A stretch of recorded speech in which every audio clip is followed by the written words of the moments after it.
ಕಾರ್ಯಕ್ರಮವೇ ಒಂದು ವಿರಾಟ ಸ್ವರೂಪ. ಭಾರತೀಯ ಸಂಸ್ಕೃತಿ ಉತ್ಸವ, ಭಾರತೀಯತೆ ಇಡೀ ನಮ್ಮತನವನ್ನು, ನಮ್ಮ ಸ್ವಾಭಿಮಾನವನ್ನು ಇಷ್ಟು ದೊಡ್ಡ ರೀತಿಯಲ್ಲಿ, ಉತ್ಸವದ ರೀತಿಯಲ್ಲಿ, ಇನ್ನೊಬ್ಬರಿಗೆ ತಲುಪುವ ರೀತಿಯಲ್ಲಿ, ಪ್ರತಿಯೊಬ್ಬರ ಮನಸ್ಸಿಗೂ ನಾಟುವ ರೀತಿಯಲ್ಲಿ ಒಂದು ಕಾರ್ಯಕ್ರಮವನ್ನೇ ಆಯೋಜನೆ ಮಾಡ್ಬೋದು ಅನ್ನೋದೇ ಒಂದು ವಿಸ್ಮಯ. ಅಂಥದ್ರಲ್ಲಿ ರಾಷ್ಟ್ರಕೂಟರ ನಾಡು, ನೃಪತುಂಗರ ನೆಲೆಯಲ್ಲಿ ಭಾರತೀಯ ಉತ್ಸವ, ಭಾರತೀಯ ಸಂಸ್ಕೃತಿ ಉತ್ಸವ. ದೂರದ ಪ್ರಯಾಗರಾಜ್ನಲ್ಲಿ ಮಹಾಕುಂಭಮೇಳ ನಡೆದರೆ ಇವತ್ತು ಕಲಬುರಗಿಯಲ್ಲಿ ಜ್ಞಾನ ಕುಂಭಮೇಳ ನಡೀತಾ ಇದೆ. ಈ ಕುಂಭಮೇಳದಲ್ಲಿ, ಈ ಜ್ಞಾನ ಕುಂಭದಲ್ಲಿ ಮಿಂದೇಳಿರುವಂಥ ನಾವೇ ಧನ್ಯರು. ಅದರಲ್ಲೂ ಕಾರ್ಯಕ್ರಮದಲ್ಲಿ ಎಲ್ಲ ಕಾರ್ಯಕ್ರಮಗಳನ್ನು ಆಯೋಜಿಸಿದ್ದಾರೆ. ಮಾತೃ ಸಮಾವೇಶ ಇದೆ, ನಂತರ ಯುವ ಸಮಾವೇಶ ಇದೆ, ಸ್ವಯಂ ಉದ್ಯೋಗ ಮಾಡುವವರಿಗೆ ಸಮಾವೇಶ ಅಂತ ಇದೆ, ರೈತ ಸಮಾವೇಶ ಇದೆ. ಎಲ್ಲ ಸಮಾವೇಶವು ಬರೋಕ್ಕೂ ಮುಂಚೆ ಒಂದು ಹಾಡನ್ನು ಹಾಕಿದ್ರು, ರೈತರ ಹಾಡು. ಏನಕ್ಕೆ ರೈತರಿಗೆ ಅಷ್ಟೊಂದು ಮಾನ್ಯತೆ ಅಂದರೆ ನಮಗೆಲ್ರಿಗೂ ಗೊತ್ತೇ ಇದೆ. ಜಗತ್ತಿಗೆ 4G 5G ಕೊಡಲಿಕ್ಕೆ ಲಕ್ಷ ಲಕ್ಷ ಜನ ಬರ್ಬೋದು, ಆದರೆ ಜಗತ್ತಿಗೆ ಗಂಜಿ ಕೊಡಲಿಕ್ಕೆ ಕೊನೆಗೆ ರೈತನೇ ಬರಬೇಕು ಅಂತ. ಅಂತಹ ರೈತರು ನಮ್ಮನ್ನು ಅನ್ನ ಕೊಟ್ಟು ಸಲಹಿದರೆ, ನಮ್ಮೆಲ್ಲರಿಗೂ ಉಸಿರು ಕೊಟ್ಟು ಸಲಹಿರುವಂಥ ಏಕೈಕ ತಾಯಿ. ಆ ತಾಯಿಂದ್ರ ಸಮಾವೇಶವನ್ನು ಪ್ರಥಮ ಬಾರಿಗೆ ಇಟ್ಕೊಂಡಿದ್ದೀವಿ. ಮೊದಲನೇ ಕಾರ್ಯಕ್ರಮವೇ ಅದು. ಇಡೀ ಭಾರತೀಯ ಸಂಸ್ಕೃತಿ ಒಂದು ವಿರಾಟ ಸ್ವರೂಪ ಅದು. ಭಗವದ್ಗೀತೆ 11ನೇ ಅಧ್ಯಾಯದಲ್ಲಿ ಶ್ರೀಕೃಷ್ಣ ಪರಮಾತ್ಮ ಸಾಮಾನ್ಯ ವ್ಯಕ್ತಿಯಾಗಿ ಅನೇಕರ ಜನರ ಕಣ್ಣು ಮುಂದೆ ಕಾಣಿಸ್ಕೊಂಡಂಥ ಕೃಷ್ಣ ನಾನೇ ಭಗವಂತ ಅಂತ ತೋರಿಸಲಿಕ್ಕೆ ವಿರಾಟ ಸ್ವರೂಪವನ್ನು ತಾಳಿ ವಿಶ್ವರೂಪ ಸಂದರ್ಶನದಲ್ಲಿ ಗೀತಾಚಾರ್ಯ ಕೃಷ್ಣ ಎದ್ದು ನಿಂತು ತೋರಿಸ್ತಾರಲ್ಲ.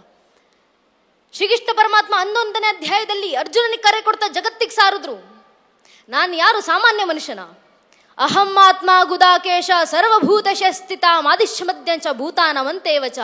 ಅರ್ಜುನ, ಆದಿಯೂ ನಾನೇ, ಅಂತ್ಯವೂ ನಾನೇ, ಭೂತಕಾಲವೂ ನಾನೇ, ಭವಿಷ್ಯತ್ ಕಾಲವೂ ನಾನೇ, ಪ್ರಸ್ತುತ ಕಾಲವೂ ನಾನೇ.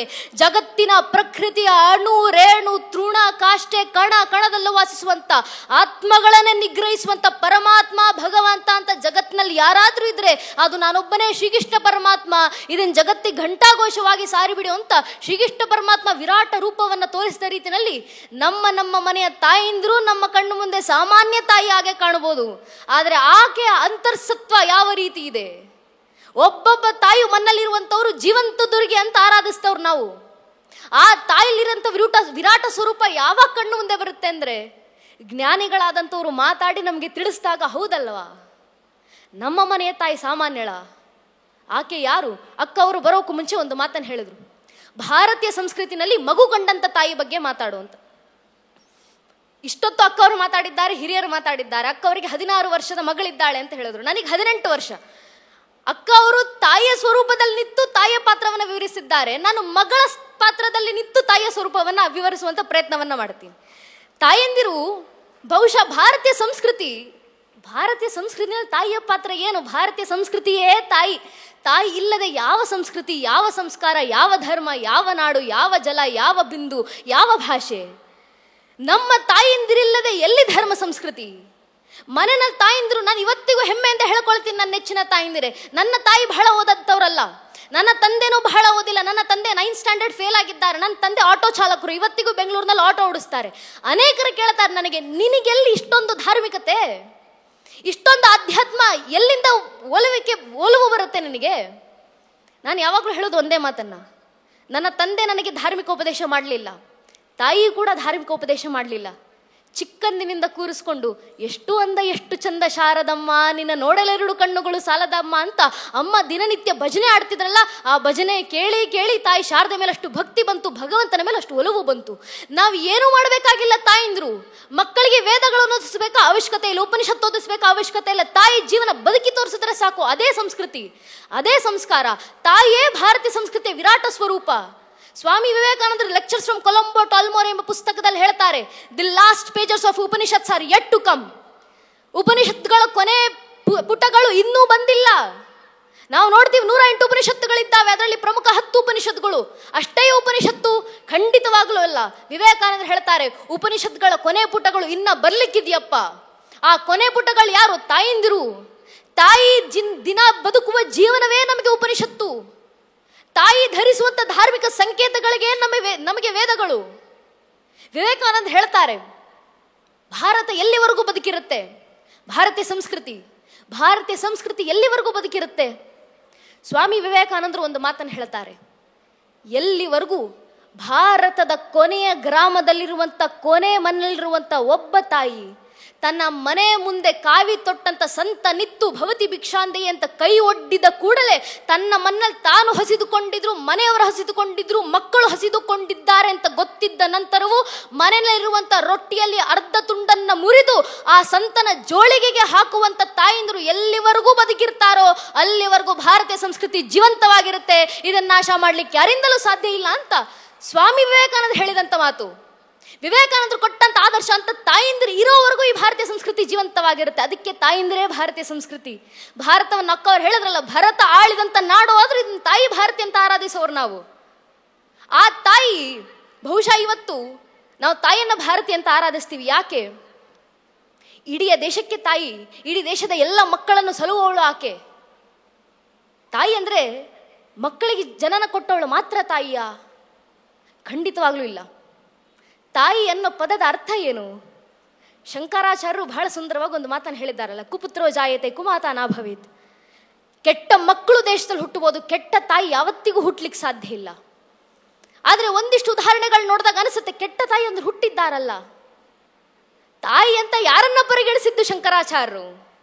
ತಾಯಿ ಅಂತ ಯಾರನ್ನ ಪರಿಗಣಿಸ್ತೀವಿ ಅಂದ್ರೆ ತಾನು ಹೆತ್ತಂತ ಮಗುವನ್ನ ಮಾತ್ರ ನನ್ನ ಮಗು ಅಂತ ಸಾಕುವವರು ತಾಯಿ ಮಾತ್ರ ಅಲ್ಲ, ಕಣ್ಣು ಮುಂದೆ ಕಂಡಂತ ಎಲ್ಲಾ ಮಕ್ಕಳಲ್ಲೂ ನನ್ನದೇ ಮಕ್ಕಳು ಅಂತ ಮಡಿಲಲ್ಲಿತ್ತು ಸಾಕುವವಳು ಯಾರಿದ್ದಾರೋ ಆಕೆಯನ್ನ ತಾಯಿ ಅಂತ ಕರಿತೀವಿ.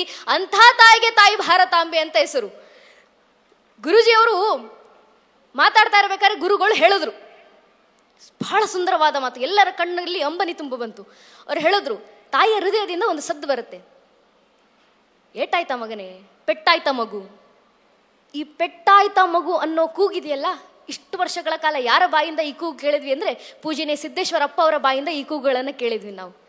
ಜೀವನದಲ್ಲಿ ಏನೇ ಸಮಸ್ಯೆ ಬಂದಾಗಲೂ, ಏನೇ ದಾರಿ ತಪ್ಪಿದಾಗಲೂ, ಏನೇ ಏಟಾದರೂ ಒಂದು ಕೂಗು ಮನಸ್ಸಿನಿಂದ ಅವರ ಧ್ವನಿನಲ್ಲಿ, ಪೆಟ್ಟಾಯ್ತಾ ಮಗು. ಸಿದ್ದೇಶ್ವರಪ್ಪ ಅವರ ತಾಯಿ ಅಂತ ಏನಕ್ಕೆ ಪರಿಗಣಿಸ್ತೀವಂದ್ರೆ ಅವರಿಗಿಂತ ದೊಡ್ಡ ತಾಯಿ ಎಲ್ಲಿದ್ದಾರೆ? ಇಡೀ ಜಗತ್ತನ್ನೇ ಸಲಹಿದಂಥ ಜ್ಞಾನ ಯೋಗಿಗಳು. ಆದರೆ ಗುರುವಿನ ಸ್ಥಾನದಲ್ಲಿ ಯಾವ ರೀತಿ ಸಿದ್ದೇಶ್ವರಪ್ಪ ಅವರು ಕಾಣಿಸ್ಕೊಂಡ್ರು ಅದನ್ನು ಮೀರಿದ ರೀತಿಯಲ್ಲಿ ತಾಯಿ ಸ್ಥಾನದಲ್ಲಿ ಅಪ್ಪ ಅವರು ನಮಗೆ ಕಾಣಿಸ್ಕೊಂಡಿದ್ದಾರೆ. ಅವರಲ್ಲಿರುವಂಥ ತಾಯಿತನ, ಅಂಥ ತಾಯಂದಿರನ್ನ ಹುಟ್ಟಾಕಿದಂಥ ದೇಶ ಇದು, ಅದು ತಾಯಿತನ. ಅಂಥ ಜಗತ್ತನ್ನೇ ಸಲಹಿದಂಥ ತಾಯಂದಿರು ಈ ಮಣ್ಣಿನಲ್ಲಿ ಹುಟ್ಟಿದ್ದಾರೆ. ಅಂಥ ತಾಯಂದಿರಿಂದ ಈ ಭಾರತ ಉಳಿಯುತ್ತೆ. ಇವತ್ತು ಕೈತುತ್ತು ನೀಡುವ ಸಂದರ್ಭದಲ್ಲಿ ಲೈವ್ ಅಲ್ಲಿ ನೋಡ್ತಿದ್ವಿ, ನಾವು ಲೈವ್ ಕೊಡ್ತಿದ್ರು. ಲೈವ್ ಅಲ್ಲಿ ನೋಡ್ಬೇಕಾದ್ರೆ ವೇದಿಕೆ ಮೇಲೆ ಅಕ್ಕ ಅವರು, ತಾಯಿಯವರು ಎಲ್ಲರೂ ಮಕ್ಕಳಿಗೆ ಊಟ ಉಡಿಸ್ತಾ ಇದ್ರು. ಇಬ್ಬರು ಆರಕ್ಷಕರು ಬಂದಿದ್ರು. ತಾಯಿಂದ್ರು ವ್ಯವಸ್ಥೆ ನೋಡ್ಕೊಳ್ಳಿಕ್ಕಂತ ಬಂದವರು. ತಾಯಿಯ ಕರುಳು ತಾಳ್ಲಿಲ್ಲ, ಮಕ್ಕಳಿಗೆ ಅವರು ಕೂತು ಊಟ ಕೊಡ್ಲಿಕ್ಕೆ ಶುರು ಮಾಡಿದ್ರು, ಊಟ ಉಣಿಸ್ಲಿಕ್ಕೆ ಶುರು ಮಾಡಿದ್ರು. ಅದು ತಾಯಿತನ. ಯಾರನ್ನ ಕೊಂಡರೂ ನನ್ನ ಮಗು ಅಂತ ಭಾವಿಸುವಂಥವ್ರು. ಅದು ಯಾರೇ ಆಗಿರಲಿ, ಚಿಕ್ಕ ಮಕ್ಕಳ, ಖಂಡಿತವಾಗಲೂ ಚಿಕ್ಕ ಮಕ್ಕಳು ಮಾತ್ರ ಅಲ್ಲ ನನ್ನ ನೆಚ್ಚಿನ ಬಂಧುಗಳೇ, ವೃದ್ಧ ದಂಪತಿಗಳಿರ್ತಾರೆ. ಯಾವತ್ತಾದ್ರೂ ಅವ್ರ ಹತ್ರ ಮಾತಾಡಿಸಿ ನೋಡಿ, ವೃದ್ಧ ದಂಪತಿಗಳ ಹತ್ರ, ಅಜ್ಜಿ ಹತ್ರ ಮಾತಾಡಿಸಿ ನೋಡಿ, ದಾಂಪತ್ಯ ಹೇಗಿದೆ, ನಿಮ್ಮ ಪತಿ ಹೇಗಿದ್ದಾರೆ, ಸ್ಪಷ್ಟವಾಗಿ ಹೇಳಬಲ್ಲೆ. ಅವ್ರು ಕೊಡುವಂತ ಉತ್ತರ ಒಂದೇ, ಇಷ್ಟು ವರ್ಷ 3 ಮಕ್ಕಳು ಅನ್ಕೊಂಡಿದ್ದಮ್ಮ, ಈಗ 4ನೇ ಮಗ ಬಂದಿದ್ದಾನೆ ನನಗೆ ಅಂತ. ಎಲ್ಲರನ್ನೂ ಮಕ್ಕಳ ರೂಪದಲ್ಲಿ ಪಡೆಯುವಂತಹ ಸಾಮರ್ಥ್ಯ ಇದೆಲ್ಲ ತಾಯಿಗೆ. ಆ ಮಾತೃತ್ವ, ಆ ಮಹಾನ್ ತಾಯಿಯ ಸ್ವರೂಪ, ಆ ಮಹಾನ್ ತಾಯಿಯ ಸ್ವರೂಪ ತಾಯಿ ಭಾರತೀಯರು ಇಲ್ಲಿರೋದ್ರಿಂದಲೇ ತಾಯಿ ಭಾರತಿಯನ್ನ ತಾಯಿ ಅಂತ ಆರಾಧಿಸಿದ್ ನಾವು. ಗುರುವಿನ ಸ್ಥಾನದಲ್ಲಿ ಮಾತ್ರ ಅಲ್ಲ. ಸಿದ್ದೇಶ್ವರಪ್ಪ ಅವ್ರು ಏನಕ್ಕೆ ತಾಯಿ ಆಗ್ತಾರೆ ಅಂದ್ರೆ ಗುರುವಿಗೆ ಕೊನೆಗೊಬ್ಬನೇ ಶಿಷ್ಯ, ಅಂತೆವಾಸಿ ಅಂತ ಅವನ ಹೆಸರು. ಕೊನೆಗೊಬ್ಬನೇ ಶಿಷ್ಯನನ್ನ ಗುರುಗಳ ಆಯ್ಕೆ ಮಾಡ್ಕೊಳ್ಳೋದು, ಎಷ್ಟೇ ಭಕ್ತರಿರಲಿ. ಆದ್ರೆ ತಾಯಿಗೆ ಒಂದು ಮಗು ಅಲ್ಲ, ಲಕ್ಷ ಲಕ್ಷ ಮಕ್ಕಳಿದ್ರು ಆ ಮಕ್ಕಳೆಲ್ಲರೂ ನನ್ನವರೇ ಅಂತ ಸಾಕುವವರು ತಾಯಿ. ಅದಕ್ಕೆ ಸಿದ್ದೇಶ್ವರಪ್ಪ ಅವರು ಗುರುಗಳು ಮಾತ್ರ ಕಾಣಿಸೋದಿಲ್ಲ, ತಾಯಿ ಸ್ಥಾನದಲ್ಲಿ ನಮಗೆ ಕಾಣಿಸ್ಕೊಳ್ತಾರೆ. ಅದಕ್ಕೆ ತಾಯಿ ಭಾರತಿ ಜಗತ್ತಿಗೆ ತಾಯಿ. ಸ್ವಾಮಿ ವಿವೇಕಾನಂದರು ಚಿಕಾಗೋದಲ್ಲಿ ನಿಂತು ಮಾತಾಡ್ತಾ ಹೇಳ್ತಾರಲ್ಲ, I thank you in the name of mother of all nations. ಜಗತ್ನಲ್ಲಿ ನೂರಾರು ದೇಶಗಳಿರ್ಬೋದು, ಆದ್ರೆ ಎಲ್ಲಾ ದೇಶಗಳಿಗೂ ಮಾತೃ ದೇಶ ಅಂತ ಏಕೈಕ ದೇಶ ಅದು ನನ್ನ ಭಾರತ ದೇಶ ಅಂತ. ಜಗತ್ತಿನ ಎಲ್ಲಾ ದೇಶಗಳಿಗೂ ಮಾತ್ರ ದೇಶವಾದಂತ ಭಾರತದ ಪರವಾಗಿ ನಿಮಗೆ ನಾನು ಧನ್ಯವಾದ ಸಲ್ಲಿಸ್ತೀನಿ ಅಂತ ವಿವೇಕಾನಂದರು ಆಡಿದಂತ ಮಾತು. ಆ ತಾಯಿಂದರು ಇವತ್ತು ಭಾರತೀಯ ಸಂಸ್ಕೃತಿಯನ್ನ ಇನ್ನಷ್ಟು ಮಕ್ಕಳಲ್ಲಿ ಉದ್ದೀಪನಗೊಳಿಸುವಂತ ಅವಶ್ಯಕತೆ ಇದೆ. ಹೇಗೆ ಮಾಡ್ತಾರೆ, ಹೇಗೆ ಉದ್ದೀಪನಗೊಳಿಸಬಹುದು? ನಿಮ್ಮ ನಡವಳಿಕೆಯಿಂದ, ನಿಮ್ಮ ಜೀವನ ಶೈಲಿಯನ್ನು ನೋಡಿದ್ರೆ ಸಾಕು, ಮಕ್ಕಳು ಆ ರೀತಿ ತಯಾರಾಗ್ತಾರೆ. ಮನೆಯಲ್ಲಿರುವಂಥ ಮಕ್ಕಳು ಯಾರು ಸಾಮಾನ್ಯರಲ್ಲ. ಮಕ್ಕಳನ್ನ ತಯಾರು ಮಾಡಬೇಕು ಯಾವ ರೀತಿ?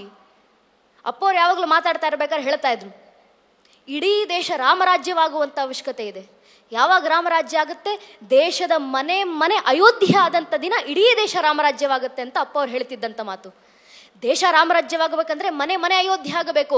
ಮನೆ ಮನೆ ಅಯೋಧ್ಯೆ ಆಗೋದಂದ್ರೇನು? ಮನೆಯಲ್ಲಿರುವಂಥ ಒಂದೊಂದು ಮಗುವಿನಲ್ಲೂ ರಾಮರ ಭಕ್ತಿ, ಸೀತಾಮಾತೆ ಆದರ್ಶಗಳು ಬಂದರೆ ಮನೆ ಮನೆ ಅಯೋಧ್ಯೆ ಆಯಿತು, ಇಡೀ ದೇಶ ರಾಮರಾಜ್ಯ ಆಯಿತು. ಮನೆಯ ಒಂದೊಂದು ಮಗು ಶ್ರೀರಾಮಚಂದ್ರರಂತೆ ಹುಟ್ಟಿ ಬರಬೇಕಂದ್ರೆ ಮನೆಯಲ್ಲಿರುವಂಥ ಒಬ್ಬೊಬ್ಬ ತಾಯಿ ಕೌಶಲ್ಯ ಆದಾಗ ಮಾತ್ರ ಅದು ಸಾಧ್ಯ ಆಗೋದು. ಅಂತ ಮಕ್ಕಳನ್ನ ತಯಾರು ಮಾಡುವಂಥ ಸಾಮರ್ಥ್ಯ ತಾಯಿ ಭಾರತಿಗಿದೆ. ಈ ಮಣ್ಣಿನ ಸತ್ವ ಅದು. ಕವಿಗಳೊಬ್ಬರು ಬರೀತಾರಲ್ಲ, ಚಂದನ್ನೇ ಸೆ ದೇಶ್ ಕಿ ಮಿಟ್ಟಿ ನದಿ ನದಿಯ ಗಂಗಾ ಹೈ, ಹರ್ ಬಾಲಾ ದೇವಿ ಕಿ ಪ್ರತಿಮಾ ಬಚ್ಚಾ ಬಚ್ಚಾ ರಾಮ ಹೈ. ಭಾರತದ ಮಣ್ಣಿನ ಕಣ ಕಣ ಸ್ವರ್ಣಮಯಿ. ಇಲ್ಲಿ ಹರಿಯುವಂತ ನದಿಯ ಒಂದೊಂದು ಜಲಾಶಯ ಸಾಕ್ಷಾತ್ ಗಂಗೆ ಎಷ್ಟು ಪವಿತ್ರ. ಈ ಮಣ್ಣಿನಲ್ಲಿ ಹುಟ್ಟುವಂತ ಒಂದೊಂದು ಮಗು ಶ್ರೀರಾಮಚಂದ್ರರ ಅಂಶ, ಒಂದೊಂದು ಮಗು ಸಾಕ್ಷಾತ್ ಶ್ರೀದೇವಿಯ ಸ್ವರೂಪ. ವಿವೇಕಾನಂದ ಅದೇ ಮಾತನ್ನು ಹೇಳಿದ್ದು, ತ್ರೈಲೋಕ್ಯದ ಕಿಲಂ ತಮಪಾದ ಮೂಲೆ, 3 ಲೋಕಗಳನ್ನ ತನ್ನ ಕಾಲಡಿಯಲ್ಲಿಟ್ಟು ಆಳಬಲ್ಲ ಸಾಮರ್ಥ್ಯ ಭಾರತದಲ್ಲಿ ಹುಟ್ಟುವಂತ ಒಂದೊಂದು ಮಗುವಿಗೂ ಇದೆ. ಅಂತ ಮಕ್ಕಳು ಮನ್ನಲ್ಲಿದ್ದಾರೆ. ಆ ಮಕ್ಕಳನ್ನ ಅದೇ ಹಾದಿನಲ್ಲಿ ಬೆಳೆಸಿ ನೋಡಿ. ಜಗತ್ತನ್ನ ಆಳುವಂತ ಸಾಮರ್ಥ್ಯ ಮಕ್ಕಳಲ್ಲಿದೆ, ರಾಮರಾಗುವಂತ ಸಾಮರ್ಥ್ಯ ಮಕ್ಕಳಲ್ಲಿದೆ. ಆ ಮಕ್ಕಳಲ್ಲಿ ರಾಮರ ಭಕ್ತಿ ಬರಬೇಕು. ಎಷ್ಟರ ಮಟ್ಟಿಗೆ ರಾಮರ ಭಕ್ತಿ ಬರಬೇಕು? ಇವತ್ತು ಭಾರತೀಯ ಸಂಸ್ಕೃತಿ ಉತ್ಸವ ಏನಕ್ಕೆ ಆಚರಿಸ್ತಿರೋದು? ಮಕ್ಕಳನ್ನ ಕರ್ಕೊಂಡು ಬಂದು ಆ ಮಕ್ಕಳಿಗೆ ತನ್ನತನದ ಅರಿವಾಗ್ಲಿ ಅನ್ನೋ ಕಾರಣದಿಂದ. ಈ ತನ್ನತನದ ಅರಿವು ತಾಯಿಂದ್ರು ಮಕ್ಕಳಲ್ಲಿ ಎಷ್ಟರ ಮಟ್ಟಿಗೆ ತಂದಿರಬೇಕಂದ್ರೆ, ದೌರ್ಭಾಗ್ಯವಶಾತ್ ಇವತ್ತು ಪರಿಸ್ಥಿತಿ ನಮ್ಮ ದೇಶದಲ್ಲಿ ಏನಾಗಿದೆ ಅಂದ್ರೆ, ಭಾರತೀಯ ಸಂಸ್ಕೃತಿ, ರಾಮರ ಭಕ್ತಿ ಅಂದ ಕೂಡಲೇ ಕೆಲವೊಂದಿಷ್ಟು ಜನ ಈ ಬುದ್ಧಿಯೇ ಜೀವನ ಅಂತ ಅನ್ಕೊಂಡಿರುವಂಥ ಬುದ್ಧಿಜೀವಿಗಳ ಪ್ರಶ್ನೆಗಳು ಹೇಳ್ತಾವೆ. ಏನ್ ಭಾರತೀಯ ಸಂಸ್ಕೃತಿ, ಏನ್ ರಾಮರ ಆದರ್ಶ? ಕಾಲ್ಪನಿಕ ಇವೆಲ್ಲ. ರಾಮ ಕಾಲ್ಪನಿಕ ಅಲ್ವಾ? ರಾಮರು ಹುಟ್ಟಿದ್ರು ಏನು ಸಾಕ್ಷಿ ಇದೆ ನಿಮ್ಮ ಹತ್ರ? ದುರಾದೃಷ್ಟವಶಾತ್ ರಾಮರ ಅಸ್ತಿತ್ವಕ್ಕೆ ಪ್ರಶ್ನೆ ಹಾಕುವಂತ ಪ್ರಶ್ನೆಗಳು ಈಗಾಗಲೇ ನಮ್ಮ ದೇಶದಲ್ಲಿ ಹುಟ್ಕೊಂಡಿದ್ದಾವೆ. ಈ ಪ್ರಶ್ನೆಗಳು ಮುಂದೆ ನಮ್ಮ ಮನೆ ಬಾಗಿಲಿಗೆ ಬಂದು ನಮ್ಮ ಮಕ್ಕಳು ಮುಂದೆ ಯಾರಾದ್ರೂ ನಮ್ಮ ಸಂಸ್ಕೃತಿಗೆ ಪ್ರಶ್ನೆ ಚಿಹ್ನೆಯನ್ನು ಹಾಕಿದ್ರೆ, ರಾಮರ ಅಸ್ತಿತ್ವಕ್ಕೆ ಪ್ರಶ್ನೆ ಚಿಹ್ನೆಯನ್ನು ಹಾಕಿದ್ರೆ, ನಮ್ಮ ಮಕ್ಕಳ ಮನಸ್ಸಿನಲ್ಲಿ ತಾಯಿಂದ್ರು ಎಷ್ಟು ರಾಮಭಕ್ತಿ ಬೆಳೆಸಿರಬೇಕಂದ್ರೆ, ನಮ್ಮ ಮನೆಯ ಒಂದೊಂದು ಭಾರತೀಯ ಮಗು ಎದೆ ತಟ್ಕೊಂಡು ಎದೆ ಉಬ್ಬಿಸ್ಕೊಂಡು ಹೇಳ್ಕೊಳ್ಬೇಕು, ರಾಮರ ಅಸ್ತಿತ್ವಕ್ಕೆ ಮಾತ್ರ ಅಲ್ಲಪ್ಪ, ಬೇಕಾದ್ರೆ ಇಡೀ ಶ್ರೀರಾಮಚಂದ್ರರ ವಂಶವೃಕ್ಷದ ಅಸ್ತಿತ್ವಕ್ಕೆ ನಾನು ಸಾಕ್ಷ್ಯನ ಕೊಡಬಲ್ಲೆ. ನಮ್ಮ ಮಕ್ಕಳ ಬಾಯಿಂದ ಬರಬೇಕು, ರಾಮರ ದಯೆಯಿಂದ, ಭಕ್ತಾಗ್ರಣಿಯಾದ ಮಾರುತಿಯ ದಯೆಯಿಂದ. ಮೊದಲಿಗೆ ಬಂದದ್ದು ಶ್ರೀಹರಿ, ಶ್ರೀಹರಿಯ ಮಗ ಬ್ರಹ್ಮ, ಬ್ರಹ್ಮನ ಮಗ ಮರೀಚಿ, ಮರೀಚಿ ಮಗ ಕಶ್ಯಪ, ಕಶ್ಯಪನ ಮಗ ಸೂರ್ಯ, ಸೂರ್ಯನ ಮಗ ಮನು, ಮನುವಿನ ಮಗ ಇಕ್ಷ್ವಾಕು, ಇಕ್ಷ್ವಾಕುವಿನ ಮಗ ಕುಕ್ಷಿ, ಕುಕ್ಷಿಯ ಮಗ ವಿಕುಕ್ಷಿ, ವಿಕುಕ್ಷ ಮಗ ಬಾಣ, ಬಾಣನ ಮಗ ಅನರಾರಣ್ಯ, ಅನರಾರಣ್ಯನ ಮಗ ಭೃದು, ಭೃದುವಿನ ಮಗ ತ್ರಿಶಂಕು, ತ್ರಿಶಂಕುವಿನ ಮಗ ದುಂಡುಮಾರ, ದುಂಡುಮಾರನ ಮಗ ಮಾಂಧಾತ, ಮಾಂಧಾತನ ಮಗ ಸುಸಂಧಿ, ಸುಸಂಧಿಯ ಮಗ ಧ್ರುವಸಂಧಿ, ಧ್ರುವಸಂಧಿಯ ಮಗ ಭರತ, ಭರತನ ಮಗ ಅಶೀತ, ಅಶೀತನ ಮಗ ಸಗರ, ಸಗರನ ಮಗ ಅಸಮಂಜಸ, ಅಸಮಂಜಸನ ಮಗ ಅಂಶುಮಂತ, ಅಂಶುಮಂತನ ಮಗ ದಿಲೀಪ, ದಿಲೀಪನ ಮಗ ಭಗೀರಥ, ಭಗೀರಥನ ಮಗ ಕುಕುತ್ಸು, ಕುಕುತ್ಸುವಿನ ಮಗ ರಘು, ರಘುವಿನ ಮಗ ಪ್ರವೃದ್ಧ, ಪ್ರವೃದ್ಧನ ಮಗ ಶಶಂಕು, ಶಶಂಕುವಿನ ಮಗ ಸುದರ್ಶನ, ಸುದರ್ಶನ ಮಗ ಅಗ್ನಿವರ್ಣ, ಅಗ್ನಿವರ್ಣನ ಮಗ ಶೀಘ್ರವೇದ, ಶೀಘ್ರವೇದನ ಮಗ ಮರು, ಮರುವಿನ ಮಗ ಪ್ರಶಿಷಕ, ಪ್ರಶಿಷಕನ ಮಗ ಅಂಬರೀಷ, ಅಂಬರೀಷನ ಮಗ ನಘೂಷ, ನಘೂಷನ ಮಗ ಯಾತಿ, ಯಾತಿಯ ಮಗ ನಾಭಾಗ, ನಾಭಾಗನ ಮಗ ಅಜ, ಅಜನ ಮಗ ದಶರಥ, ದಶರಥರ ಮಗನೇ ರಘುವಂಶದ ರಾಘವ ಪ್ರಭು ಶ್ರೀರಾಮಚಂದ್ರರು ಅಂತ ಹೇಳುವ ಮಟ್ಟಕ್ಕೆ ಭಾರತೀಯ ಸಂಸ್ಕೃತಿ ನಮ್ಮ ಮಕ್ಕಳ ಮನದಾಳದಲ್ಲಿ ಬಿತ್ತಿ ಹೋದ್ರೆ ಸಾಕು ನನ್ನ ನೆಚ್ಚಿನ ಬಂಧುಗಳೇ. ಇದೇ ದೇಶ ರಕ್ಷಣೆ, ಇದೇ ದೇಶದ ಸಂಸ್ಕೃತಿಯ ಜಾಗೃತಿ. ಇವತ್ತು ಈ ಕಲಬುರಗಿಯ ಕಂಪನಿಂದ ಸೊಗಡಿನಿಂದ ಹೊರಡಲಿರುವಂತ ಭಾರತೀಯ ಸಂಸ್ಕೃತಿಯ ಸೊಬಗನ್ನ ಸವಿಲಿಕ್ಕೆ ಬಂದಿರುವಂತ ನಾವೆಲ್ಲರೂ ಈ ಭಾರತೀಯ ಸಂಸ್ಕೃತಿಯನ್ನು ಹೃದ್ಗತ ಮಾಡ್ಕೊಂಡು ಮನೆಗೆ ಹೋದರೆ ಸಾಕು, ಇಡೀ ಕಾರ್ಯಕ್ರಮ ಸಾರ್ಥಕತೆ. ಅದೇ ಕೆಲಸವನ್ನ ಮಾಡ್ಲಿಕ್ಕೆ ನಾವೆಲ್ಲರೂ ಒಗ್ಗೂಡಿರೋದು, ಮಕ್ಕಳನ್ನ ಈ ಜ್ಞಾನದಲ್ಲಿ ಮಿಂದೇಳಿಸಲಿಕ್ಕೋಸ್ಕರ. ತಾಯಿಂದಿರ ಕೆಲಸವನ್ನು ಹೇಗೆ ಮಾಡಬಲ್ಲರು? ತಾಯಂದಿರು ಬದುಕಿ ತೋರಿಸಿ, ತಾಯಂದಿರು ಮಕ್ಕಳಿಗೆ ಸಂಸ್ಕಾರವನ್ನ, ತಾಯಂದಿರು ಬಿಟ್ಟರೆ ಈ ಕೆಲಸ ಇನ್ಯಾರಿಂದಲೂ ಮಾಡ್ಲಿಕ್ಕೆ ಸಾಧ್ಯ ಇಲ್ಲ. ಯಾಕೆ ಗೊತ್ತೇ? ಮನುಸ್ಮೃತಿನಲ್ಲಿ ಮನು ಒಂದು ಮಾತನ್ನ ಬರೀತಾರೆ, ಉಪಾಧ್ಯಾಯ ದಶಾಚಾರ್ಯ ಆಚಾರ್ಯ ಶತಂ ಪಿತಾನ್ ಸಹಸ್ರತು ಪಿತ್ರಾನ್ ಮಾತಗೌರವೇನ ತಿರಿಚ್ಛತೆ. 10 ಜನ ಆಚಾರ್ಯರಿಗೆ ಒಬ್ಬ ಉಪಾಧ್ಯಾಯ ಸಮ ಅಂತ, 100 ಜನ ಉಪಾಧ್ಯಾಯರಿಗೆ ಒಬ್ಬ ತಂದೆ ಸಮ, ಆದರೆ ಅಂತ 1000 ಜನ ತಂದೆಯಂದಿರಿಗೆ ಒಬ್ಬ ತಾಯಿ ಸಮ ಅಂತ ಮನುಸ್ಮೃತಿನಲ್ಲಿ ಮನು ಬರೆದ್ರು. ಒಬ್ಬ ತಾಯಿಲಿರ್ತಕ್ಕಂಥ ಸಾಮರ್ಥ್ಯ, 1000 ಗುರುಗಳು, 1000 ತಂದೆಯಂದಿರು ನಿತ್ತು ಮಕ್ಕಳಿಗೆ ಕೊಡಬಲ್ಲ ಶಿಕ್ಷಣವನ್ನ ಒಬ್ಬ ತಾಯಿ ನಿತ್ತು ಕೊಡಬಲ್ಲಳು. ಆದ್ರಿಂದ ತಾಯಿಂದಿರು ಜಾಗೃತರಾಗಿ ಮಕ್ಕಳು ಜಾಗೃತರಾಗ್ತಾರೆ. ಆ ಮಕ್ಕಳ ಬಾಯಿನಲ್ಲಿ ವಚನಗಳನ್ನ ಹೇಳಿಸಿ, ಭಜನೆಗಳನ್ನು ಹೇಳಿಸಿ. ಕಾರ್ಯಕ್ರಮದಲ್ಲಿ ಸಂಗೀತ ಲೋಕ ಇದೆ, ಕಾರ್ಯಕ್ರಮದಲ್ಲಿ ಸಂಗೀತ ಆಡಿದ್ರು. ಬರೋಕ್ಕೂ ಮುಂಚೆ ಶಿವನ ಒಂದು ನೃತ್ಯವೂ ನಡೆದಿತ್ತು. ಮಕ್ಕಳ ಬಾಯಿನಲ್ಲಿ ನಾ ಭಜನೆಗಳನ್ನ ಹೇಳಿಸ್ಲಿಕ್ಕೆ ಶುರು ಮಾಡಿದ್ರೆ ಭಾರತೀಯ ಸಂಸ್ಕೃತಿಯೇ ಖುದ್ದು ಬಂದು ನಮ್ಮ ಕಣ್ಣು ಮುಂದೆ ಅವತರಿಸುತ್ತೆ. ಭಾರತೀಯ ಸಂಸ್ಕೃತಿ ಸತ್ವ ಅಡಗಿರೋದ್ರೆ ಆ ಹಾಡುಗಳಲ್ಲಿ, ಆ ಭಜನೆಗಳಲ್ಲಿ. ಅಣ್ಣವರು ಅದಕ್ಕೆ ಹಾಡನ್ನು ಹೇಳಿದ್ದಲ್ವಾ, ನಮಗೆ ಮಾತು ಎಷ್ಟು ಮುಟ್ಟುತ್ತೋ ಅದಕ್ಕಿಂತ ಹೆಚ್ಚು ಪ್ರಭಾವವಾಗಿ ಮುಟ್ಟೋದು ಭಜನೆಗಳು, ಹಾಡುಗಳು. ನಮ್ಮ ಮಕ್ಕಳ ಬಾಯಿಂದ ವಚನಗಳು ಬರಲಿ, ಭಜನೆಗಳು ಬರಲಿ, ಭಗವಂತನೇ ಬಂದು ಅವತರಿಸ್ತಾರೆ. ಕುಂಬಾರಗುಂಡೆ ರಗಳೆಯನ್ನ ಹರಿಹರರು ಬರೀತಾರಲ್ಲ, ಕುಂಬಾರಗುಂಡೆಯ ಭಕ್ತ ಮಡಿಕೆ ತಟ್ಟುವ ತಾಳಕ್ಕೆ ಶಿವನ ಭಜನೆಯನ್ನ ಹಾಡ್ತಾ ನೃತ್ಯ ಮಾಡ್ತಿದ್ರಂತೆ. ಅದನ್ನು ನೋಡಿದಂತ ಶಿವರಿಗನಿಸ್ತಂತೆ, ನನ್ನ ಭಕ್ತ ದಿನನಿತ್ಯ ನನಗೋಸ್ಕರ ಭಜನೆ ಹಾಡ್ತಾ ನೃತ್ಯ ಮಾಡ್ತಾನೆ, ನಾನು ಬಂದು ಅವನ ಜೊತೆ ನೃತ್ಯ ಮಾಡಬೇಕಲ್ಲ ಅವನ ಭಜನೆಗೆ. ಶಿವನಿಗಾಸೆ ಆಯ್ತು. ಕುಂಬಾರಗುಂಡೆನ ಹೊಸ ನೃತ್ಯಂ ನೋಡಿದ ಶಿವನನ್ನು ಮುಟ್ಟಿದ್ದು ಸತ್ಯಂ, ಒಳಗಾಡಿದನೆನ್ನುತ್ತಂ ದಿನನಿತ್ಯಂ ಇಳೆ ಅರಿಯಲ್ ಹೊರಗಾಡುವೆನೆನ್ನುತ್ತಂ. ಇಷ್ಟು ದಿನ ಒಳಗೆ ನೃತ್ಯ ಮಾಡಿದ್ದೀನಿ, ಇವತ್ತು ಜಗತ್ತು ಕಾಣಲಿಕ್ಕೋಸ್ಕರ ಹೊರಗೆ ಬಂದು ಭಕ್ತರ ಜೊತೆ ನೃತ್ಯ ಮಾಡ್ತೀನಿ. ಶಿವ ಅವತರಿಸಿ ಬಂದ್ರಂತೆ. ಶಿವ ನೃತ್ಯ ಮಾಡ್ಲಿಕ್ಕೆ ಇಷ್ಟು ಸಣ್ಣ ರಂಗವೇದಿಕೆ ಸಾಲೋದಿಲ್ವಲ್ಲ. ಅದಕ್ಕೆ ಖುದ್ದು ಶಿವ ಒಂದು ಕಾಲಿನಿಂದ ಪಾತಾಳವನ್ನು ಒತ್ತಿ ಮತ್ತೊಂದು ಕಾಲಿನಿಂದ ಬ್ರಹ್ಮಾಂಡವನ್ನೆತ್ತಿ ವಿರಾಟ ಸ್ವರೂಪವಾದಂತ ಅಖಂಡ ರಂಗವೇದಿಕೆಯನ್ನು ಸೃಷ್ಟಿ ಮಾಡಿಕೊಂಡು ತಾನೇ ನೃತ್ಯ ಮಾಡ್ಲಿಕ್ಕೆ ಶುರು ಮಾಡಿದ್ರಂತೆ ಭಕ್ತನ ಜೊತೆ. ಶಿವನ ನೃತ್ಯ ಹೇಗಿತ್ತು? ಕುಂಬಾರಗುಂಡೆ ರಗಳೆ ಅಂತ ಹರಿಹರ ರಗಳೆ ಬರೀತಾರೆ. ದಶಭುಜ ಮಂ ದಿಕ್ತಟದೊಳ್ಪ ಸರಿಸಿ ಎಸೆವ ಕರಂಗಳ ನೆತ್ತಲ್ ನೇಮಿಸಿ ಒಂದು ಪದಂ ಪಾತಾಳವನೊತ್ತಿ ಒಂದು ಪದಂ ಬ್ರಹ್ಮಾಂಡವನೆತ್ತಿ ಜಡೆಗಳ ಬೆಂಬಿಳಿ ವಿಡಿದಾಡುತ್ತಿರೆ ಮುಡಿಯೊಳು ಸುರಣದಿ ತುಳುಕಾಡುತ್ತಿರೆ ಕಡುಚಲ ಒಳಗಂ ಕುಣಿದಾಡುತ್ತಿರೆ ಮಿಸುಳುಗಡ ಮರುಗ ಢಂಡನ್ ಢಳಿರಣಿ ತಿಸುಳದಿ ಹರಿಯವ ತಾರಂ ತಿರ್ರನೆ ತಿರುಗುತ್ತಿರ ಹೈಗಳೆಡೆಯತ್ತಲ್ ಕರಿಯ ತೋಲ್ನವಂಬು ಹರಿಸಲ್ ಸರಸಿಜ ಭವನ ಶಿರಂಬೊಬ್ಬಿಡುತ್ತಿರೆ ಸುರನ ಶಿರೋಮಾಲೆಗಳುಳುತ್ತಿರೆ ಪೊಂಗೆಜ್ಜಗಳ ರವಂ ಘಲುಘಲುಕನೆ ತೊಂಗಳ ಗಂಟೆ ಢನಂ ಢಂಡಳಿರನೆ ಆಡಿದ ನಾಡಿದ ನಾಡಿದ ನಾಡಿದ ನಾಡಿದ ನಾಡಿದ ನಾಹ ಶಂಕರ ಆಡಿದ ನಾ ಗುಂಡನ ಮುಂದೀಶ್ವರ ಅಂತ ಹರಿಹರರು ಕುಂಬಾರ ಗುಂಡನ ರಗಳೆ ಬರೆದು ತೋರಿಸಿರಲ್ಲ. ಮಕ್ಕಳು ಆಡುವಂತ ಭಜನೆಗೆ, ಅವರಲ್ಲಿರುವಂತ ಭಕ್ತಿಗೆ ಸಾಕು ಭಗವಂತ ದರೆಗಿಳಿದು ಅವತರಿಸ್ತಾರೆ. ಆ ಭಗವಂತನನ್ನೇ ಕರೆಸುವ ಸಾಮರ್ಥ್ಯ ಇರುವಂತ ಆ ಮಕ್ಕಳಲ್ಲಿ ನಾವು ದೇಶಭಕ್ತಿಯನ್ನ ತುಂಬೋಣ. ದೇಶಭಕ್ತಿ ತುಂಬಿದರೆ ಸಾಕು ಖುದ್ದು ತಾಯಿ ಭಾರತಾಂಬೆ. ವಿವೇಕಾನಂದರು ಹೇಳ್ತಾರಲ್ಲ, ಎಂದು ಭಾರತದ ಮಣ್ಣಿನಲ್ಲಿರುವಂತ ಒಂದೊಂದು ಮನೆಯ ಮಕ್ಕಳು ಕೂಡ ಅಮೃತ ಪುತ್ರರಾಗಿ ಹೊರಗೆ ಬಂದು ದೇಶಭಕ್ತಿ ಮೈಗೂಡಿಸ್ಕೊಂಡು ದೇಶಕ್ಕೋಸ್ಕರ ದುಡಿಲಿಕ್ಕೆ ಬರ್ತಾರೋ ಅವತ್ತು ತಾಯಿ ಭಾರತಿ ಮೈ ಕೆಡವಿ ಮಹಾಕಾಳಿ ಅಂತ ಜಗತ್ತಿನ ಮುಂದೆ ಎದ್ದು ನಿಲ್ತಾರೆ. ಭಾರತೀಯ ಸಂಸ್ಕೃತಿಯನ್ನು ಉಳಿಸ್ಲಿಕ್ಕಿರುವಂತ ಏಕೈಕ ಮಾರ್ಗ ಮುಂದಿನ ಪೀಳಿಗೆ ಜಾಗೃತಿಗೊಳಿಸೋದು. ಆ ಮುಂದಿನ ಪೀಳಿಗೆಯನ್ನ ಜಾಗೃತಿಗೊಳಿಸುವಂತ ಸಾಮರ್ಥ್ಯ ಯಾರಲ್ಲಿದೆ? ತಾಯಿಂದ್ರಲ್ಲಿ ಮಾತ್ರ ಇರೋದ್ರಿಂದ ಆ ಮಕ್ಕಳಿಗೆ ಆ ಸಂಸ್ಕಾರವನ್ನು ಕೊಟ್ಟು ನಾವು ಬೆಳೆಸುವಂತ ಕೆಲಸವನ್ನ ಮಾಡೋಣ. ಮಕ್ಕಳನ್ನ ಸರಿಯಾದ ಭಾರತೀಯ ಸಂಸ್ಕೃತಿ ಹಾದಿಯಲ್ಲೇ ನಡೆಸೋಣ. ಈ ಭಾರತೀಯ ಸಂಸ್ಕೃತಿ ಇಷ್ಟು ವರ್ಷ ಉಳ್ಕೊಂಡು ಬಂದಿದೆ ಅಂದ್ರೆ ಅದು ತಾಯಿಂದ್ರ ಕೊಡುಗೆ. ಅದು ಯಾವ ರೂಪದಿಂದಲಾದ್ರೂ ಇರಬಹುದು, ಮಕ್ಕಳನ್ನ ತಯಾರು ಮಾಡುವ ರೂಪದಲ್ಲಿರ್ಬೋದು. ಹಿರಣ್ಯಕಶಿಪುವಿನಂತ ತಂದೆಗೆ ಪ್ರಹ್ಲಾದನಂತ ಮಗ ಹುಟ್ಟಲಿಕ್ಕೆ ಹೇಗೆ ಸಾಧ್ಯ? ಪ್ರಹ್ಲಾದನ ತಾಯಿ ಮಾಡುತ್ತಿದ್ದಂತ ನಾರಾಯಣನ ತಪಸ್ಸಲ್ವ. ಒಬ್ಬ ತಾಯಿ ನಿಂತು ತಂದಂತ ಬದಲಾವಣೆ. ಇಡೀ ಕುರುಕ್ಷೇತ್ರ ರಣರಂಗವಾದ ಯುದ್ಧವನ್ನ ಮುಗಿಸಿದ್ದು ಯಾರ ಕಾರಣದಿಂದ? ಪಾಂಡವರಿಗೆ ಕುಂತಿ ತಾಯಿ ಕೊಟ್ಟಂತ ಸಂಸ್ಕಾರದಿಂದಲ್ವಾ? ಧರ್ಮರಾಯನಿಗೆ ಕೊಟ್ಟಂತ ಸಂಸ್ಕಾರದಿಂದಲ್ವಾ? ಈ ಸಂಸ್ಕಾರದಿಂದ ಪ್ರಹ್ಲಾದನಂತ ಮಕ್ಕಳನ್ನ ತಯಾರಿಸಿದಂತ ತಾಯಿಂದರಿದ್ದಾರೆ. 7 ವರ್ಷಕ್ಕೆ ಧ್ರುವ ಸ್ತುತಿಯನ್ನ ಕೊಟ್ಟಂತ ಧ್ರುವನಂತ ಮಕ್ಕಳನ್ನ ತಯಾರಿಸಿದಂತ ತಾಯಿಂದರಿದ್ದಾರೆ. ತಂದೆ ಉದ್ದಾಲಕನಲ್ಲಿ ಎಷ್ಟೇ ಕಾಮಕ್ರೋಧಗಳಿದ್ರು ಅದನ್ನೆಲ್ಲವನ್ನು ಭೇದಿಸಿ ಯಮನನ್ನೇ ಭೇಟಿಯಾಗುವಂತ ಸಾಮರ್ಥ್ಯ ಇದ್ದಂತ ನಚಿಕೇತನನ್ನ ತಯಾರು ಮಾಡಿದಂತ ತಾಯಿಂದರಿದ್ದಾರೆ ಈ ದೇಶದಲ್ಲಿ. ಸ್ವಾಮಿ ವಿವೇಕಾನಂದರ ತಾಯಿ. ಯಾಕೆ ಸ್ವಾಮಿ ವಿವೇಕಾನಂದ್ರ ಇವತ್ತಿಗೂ ನೆನಪಿಸ್ಕೊಂತೀವಿ? ಅವರ ಆದರ್ಶ ಯಾರು? ಅವರ ತಾಯಿ ಭುವನೇಶ್ವರಿ ದೇವಿ ಅಲ್ವೇ? ಮಗ ಸ್ವಾಮಿ ವಿವೇಕಾನಂದ ಪುಟ್ಟ ಹುಡುಗ ನರೇಂದ್ರನಾಥ ದತ್ತ ನಾನು ಸಾರಟುವಲ್ ಆಗ್ತೀನಮ್ಮ, ಬಂಡಿ ಓಡಿಸೋವನಾಗ್ತೀನಿ ಅಂತ ಹೇಳಿದ ಕೂಡಲೇ ತಾಯಿ ಭಗವದ್ಗೀತೆ ಮುಂಪುಟವನ್ನ ತೋರಿಸಿ ಹೇಳ್ತಾರ, ಮಗನೇ ನೀನ್ ಬಂಡಿ ಓಡಿಸೋವನಾಗು, ಆದ್ರೆ ಶ್ರೀಕೃಷ್ಣ ಪರಮಾತ್ಮನಂತ ಧರ್ಮದ ಬಂಡಿ ಓಡಿಸೋವನಾಗಪ್ಪ ನೀನು ಅಂತ ತಾಯಿ ಭುವನೇಶ್ವರಿ ಮಗನಿಗೆ ಕೊಟ್ಟಂತ ಸಂಸ್ಕಾರ. ಆ ಕನಸನ್ನು ಹೊತ್ತಂತ ನರೇಂದ್ರನಾಥ ದತ್ತ ಸ್ವಾಮಿ ವಿವೇಕಾನಂದರಾಗಿ ಸಿಡಿಲ ಸಂತನಾಗಿ ನಿಂತು ಇಡೀ ಭಾರತ ದೇಶವನ್ನ ಬೆಳಗುವಂತ ಕೆಲಸ ಮಾಡಿದ್ರಲ್ಲ. ಒಬ್ಬ ತಾಯಿ ಮನಸ್ಸು ಮಾಡಿದ್ರೆ ತರಬಲ್ಲ ಬದಲಾವಣೆ ನನ್ನ ನೆಚ್ಚಿನ ಬಂಧುಗಳೇ. ಒಬ್ಬೊಬ್ಬ ತಾಯಿ ದೇಶದ ಭವಿಷ್ಯವನ್ನು ಬದಲಾಯಿಸಬಲ್ಲಂತ, ದೇಶದ ಭವಿಷ್ಯವನ್ನು ಇನ್ನಷ್ಟು ಎತ್ತರದ ಸ್ಥಾನಕ್ಕೆ ಕರೆದೊಯ್ಯಬಲ್ಲಂತ ಸಾಮರ್ಥ್ಯ ತಾಯಿಂದ್ರಲ್ಲಿದೆ. ಆದ್ರಿಂದ ತಾಯಿಂದಿರನ್ನೇ ಸನಾತನ ಧರ್ಮದ ಭಾರತೀಯ ಸಂಸ್ಕೃತಿಯ ಭದ್ರಕೋಟೆ ತಾಯಿಂದ್ರು ಅಂತ ಪರಿಗಣಿಸೋದು ಇದೇ ಕಾರಣಕ್ಕೋಸ್ಕರ. ಇಷ್ಟು ವರ್ಷ ಈ ಸಂಸ್ಕೃತಿ ಯಾರಿಂದ ಉಳಿದು ಬಂತು? ಇಲ್ಲಿರುವಂತ ತಾಯಿಂದಿರಿಂದ. ಒಂದು ಕಾಲದಲ್ಲಿ ಈ ಸಂಸ್ಕೃತಿ ನಾಶ ಮಾಡಬೇಕಂತ ಸಾವಿರ ವರ್ಷ ದಾಳಿ ಆಯ್ತಲ್ಲ. ಇವತ್ತು ಭಾರತೀಯ ಸಂಸ್ಕೃತಿ ಉತ್ಸವ ಆಚರಿಸ್ತಾ ಇದ್ದೀವಿ, ಸಾಮಾನ್ಯ ವಿಚಾರವ? ನಮ್ಮನ್ನ ಭಾರತೀಯರು ಅಂತ ಹೇಳ್ಕೊಂಡು ತಿರುಗಾಡ್ತಾ ಇದ್ದೀವಿ, ಸಾಮಾನ್ಯ ವಿಚಾರವ? ಖಂಡಿತವಾಗ್ಲೂ ಅಲ್ಲ ನನ್ನ ನೆಚ್ಚಿನ ಬಂಧುಗಳೇ. ಇದೇ ಸಂಸ್ಕೃತಿ ನಾಶ ಮಾಡಬೇಕು, ಇದೇ ಪರಂಪರೆ ನಾಶ ಮಾಡಬೇಕು ಅಂತ, ನಮ್ಮ ಸನಾತನ ಸಂತ ಪರಂಪರೆ ನಾಶ ಮಾಡಬೇಕಂತ ನಮ್ಮದೇ ಭಾರತದ ಸಂಸ್ಕೃತಿಯ ಮೇಲೆ 1372 ವರ್ಷಗಳ ಕಾಲ ನಿರಂತರ ದಾಳಿ ಆಯಿತು.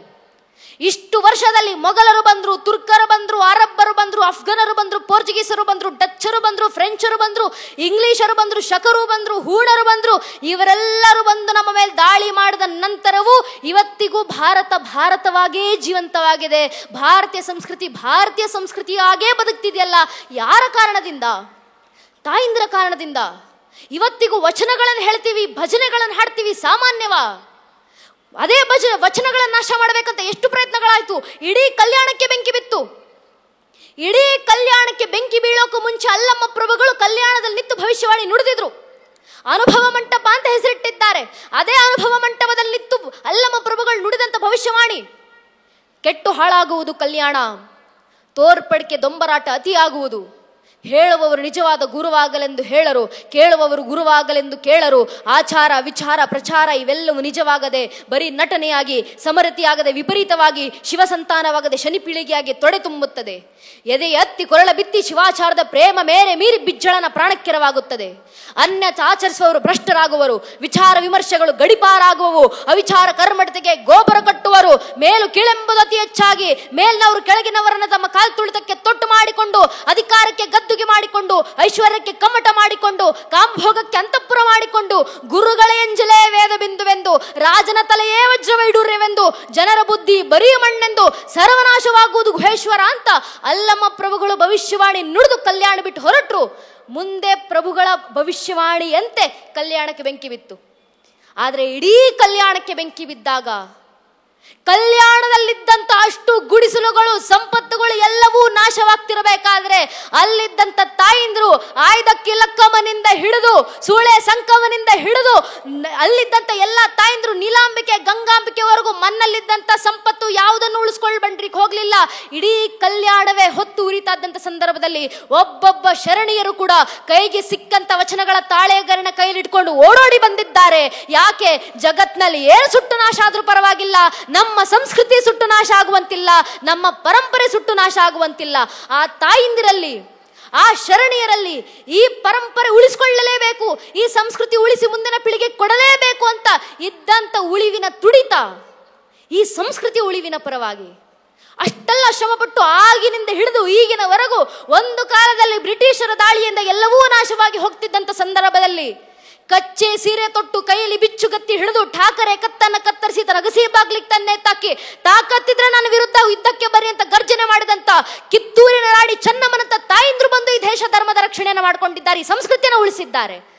ಆ ತಾಯಿಂದ್ರು ರಾಣಿಯರು ಮಾತ್ರವಾ, ಸಾಮಾನ್ಯ ಹೆಣ್ಣು ಮಗಳು, ಆಗ ತಾನೇ ಮದುವೆಯಾಗಿ ಬಂದಂತ 20 ವರ್ಷ ಅರಿಯದ ಹೆಣ್ಣು ಮಗಳು ಹೈದರಾಳಿ ಸೈನಿಕರು ತನ್ನ ಕೋಟೆ ಒಳಗೆ ಮೋಸದಿಂದ ನುಸುಳ್ತಾ ಇದ್ದಾರೆ ಅಂತ ಗೊತ್ತಾದ ಕೂಡಲೇ ಬೇರೆ ಯಾರೋ ಬರ್ಲಿ ಅಂತ ಕಾಯದೆ ತಾನೇ ಖುದ್ದು ಕೈಲೊಂದು ಒನಕೆಯನ್ನು ಹಿಡಿದು ನಿಂತು ಹೈದರಾಳಿ ಸೈನಿಕರ ನರವೇದವನ್ನ ಮಾಡಿದಂತ ಒನಕೆ ಓಬವ್ವನಂತ ತಾಯಿಂದ್ರು ರಕ್ಷಿಸಿದ್ದಾರೆ ಈ ಪರಂಪರೆಯನ್ನ, ಈ ಸಂಸ್ಕೃತಿಯನ್ನ. ಆ ತಾಯಿಂದ್ರ ಮಡಿಲಲ್ಲಿ ಉಳ್ಕೊಂಡು ಬಂದಿರುವಂತ ದೇಶ ಇದು, ಭಾರತೀಯ ಪರಂಪರೆ ಸಂಸ್ಕೃತಿ ಇದು. ಇದನ್ನು ಉಳಿಸುವಂಥ ಕೆಲಸ ಮುಂದೆ ಯಾರಿಂದ ಆಗತ್ತಂದ್ರೆ ಅದು ತಾಯಿಂದ್ರಿಂದ ಮಾತ್ರವೇ ಆಗಲಿಕ್ಕೆ ಸಾಧ್ಯ. ಆದ್ರಿಂದ ತಾಯಿಂದು ಜಾಗೃತರಾಗಿ ಬನ್ನಿ, ಮಕ್ಕಳನ್ನ ತಯಾರು ಮಾಡಿಕೊಡಿ ದೇಶಕ್ಕೋಸ್ಕರ. ಮಕ್ಕಳಿಗೆ ನೀವು ಏನು ಕಲಿಸ್ಕೊಡ್ತಿರೋ ಇಲ್ವೋ, ಮಗ ನೀನು ಒಳ್ಳೆ ಡಾಕ್ಟರ್ ಆಗಬೇಕು, ಒಳ್ಳೆ ಇಂಜಿನಿಯರ್ ಆಗಬೇಕು, ಒಬ್ಬ ಒಳ್ಳೆ ಲಾಯರ್ ಆಗಬೇಕು, ಒಳ್ಳೆ ಬಿಸ್ನೆಸ್ ಮ್ಯಾನ್ ಆಗಬೇಕು, ಏನು ಬೇಕಾದರೂ ಹೇಳ್ಕೊಡಿ. ಏನು ಹೇಳೋಕೆ ಮುಂಚೆ ಮಕ್ಕಳ ಮುಂದೆ ಕೂತು ಹೇಳಿ, ಮಗು ನೀನು ಏನಾಗ್ತೀಯೋ ಇಲ್ವೋ, ನೀನು ಹುಟ್ಟಿರುವಂಥ ಈ ಭಾರತ ದೇಶಕ್ಕೊಬ್ಬ ಒಳ್ಳೆ ಪ್ರಜೆ ಆಗಪ್ಪ ಸಾಕು ಅಂತ ಮಕ್ಕಳಿಗೆ ಕೊಡಬೇಕಾದಂಥ ಮೊಟ್ಟ ಮೊದಲ ಕನಸದು. ತಾಯಿಂದ್ರು ಕಟ್ಟಿ ಕೊಡಬೇಕಾಗಿದೆ ಈ ಕನಸುಗಳನ್ನು. ತಾಯಿ ಕೊಟ್ಟಂತ ಆದರ್ಶದಲ್ಲಿ ಆ ಮಕ್ಕಳು ನಡೀತಾರೆ. ಆ ಮಕ್ಕಳಿಗೆ ಬೇಕಾಗಿರುವಂಥ ಭಾರತೀಯ ಸಂಸ್ಕೃತಿ ಆಧ್ಯಾತ್ಮ ಇದೆ. ರಾಮಕೃಷ್ಣಾಶ್ರಮದ ಸಂತರು, ನಮ್ಮ ಹಿರಿಯರು ಹೇಳ್ತಾ ಇರ್ತಾರೆ, ಸನ್ಯಾಸಿಗಳು ಪೂಜ್ಯನೀಯರು ಯಾವಾಗಲೂ, ತಾಯಿಯ ಗರ್ಭದಲ್ಲಿ 3 ತಿಂಗಳಿಗೆ ಮಗುವಿಗೆ ಬರುವುದು ಛಾಯಾತ್ಮ, 6 ತಿಂಗಳಿಗೆ ಬರುವುದು ಜೀವಾತ್ಮ, 9 ತಿಂಗಳ 9 ನಿಮಿಷದ 9 ಸೆಕೆಂಡ್ಗಳವರೆಗೂ ಅದು ದೇವಾತ್ಮ. ಆದರೆ ಆ ಮಗುವಿನ ಜೀವನದ ಅಂತ್ಯದವರೆಗೂ ಬೇಕು ಜೀವನದಲ್ಲಿ ಆಧ್ಯಾತ್ಮ ಅಂತ. ಆ ಆಧ್ಯಾತ್ಮ ಯಾರು ಕೊಡಲಿಕ್ಕೆ ಸಾಧ್ಯ? ತಾಯಿಯೇ ಕೊಡ್ಲಿಕ್ಕೆ ಸಾಧ್ಯ. ತಾಯಿಗಿಂತ ದೊಡ್ಡ ಆಧ್ಯಾತ್ಮ ಇಲ್ಲ. ಕಾರ್ಯಕ್ರಮದ ಒಟ್ಟು ಮೋಟೋ ಯಾವುದು? ಪ್ರಕೃತಿಯಿಂದ ಸಂಸ್ಕೃತಿ ಎಡೆಗೆ. ಪ್ರಕೃತಿಯೇ ತಾಯಿ, ಸಂಸ್ಕಾರವೇ ತಾಯಿ. ಪ್ರಕೃತಿಯೇ ಒಂದು ರೀತಿಯ ಸಂಸ್ಕೃತಿ. ಸಂಸ್ಕೃತಿ ಯಾವುದು? ಸಮ್ಯಕ್ಕೆ ಸರಿಯಾಗಿ ಕೃತಿ ಇದ್ರೆ ಅದೇ ಸಂಸ್ಕೃತಿ. ಸಮ್ಯಕ್ಕೆ ಸರಿಯಾಗಿ ಎಲ್ಲವನ್ನು ಸೃಷ್ಟಿ ಮಾಡುವಂತ, ಎಲ್ಲವನ್ನು ಪಾಲನೆ ಮಾಡುವಂತ, ಎಲ್ಲವನ್ನು ನಾಶ ಮಾಡುವಂತ ಸಾಮರ್ಥ್ಯ ಯಾವುದಕ್ಕಿದೆ? ಪ್ರಕೃತಿಗೆ ಮಾತ್ರ. ಆ ಪ್ರಕೃತಿ ಯಾರ ಸ್ವರೂಪ? ಇಲ್ಲಿ ಕೂತಿರುವಂತ ತಾಯಿಂದ್ರ ಸ್ವರೂಪ. ಈ ತಾಯಿ ಒಮ್ಮೆ ಎದ್ದು ಬಂದ್ರೆ ಸಾಕು, ಹೊಸ ಜನಾಂಗಗಳು ಸೃಷ್ಟಿ ಆಗ್ತಾವೆ. ಈ ತಾಯಿ ಒಮ್ಮೆ ಮನಸ್ಸು ಮಾಡಿದ್ರೆ ಸಾಕು, ಜನಾಂಗಕ್ಕೆ ಜನಾಂಗ ಇತಿಹಾಸದ ಪುಟಗಳಿಂದ ಅಳಿಸಿ ಹೋಗಿವೆ ತಾಯಿಲಿರ್ತಕ್ಕಂಥ ಸಾಮರ್ಥ್ಯ. ಆ ಸಾಮರ್ಥ್ಯವನ್ನು ಅರಿತುಕೊಂಡು ತಾಯಿಂದ್ರು ಬನ್ನಿ. ಇಷ್ಟು ವರ್ಷ ಭಾರತೀಯ ಸಂಸ್ಕೃತಿಯನ್ನು ಉಳಿಸಿದ್ದೀವಿ ನಾವು ತಾಯಿಂದಿರು.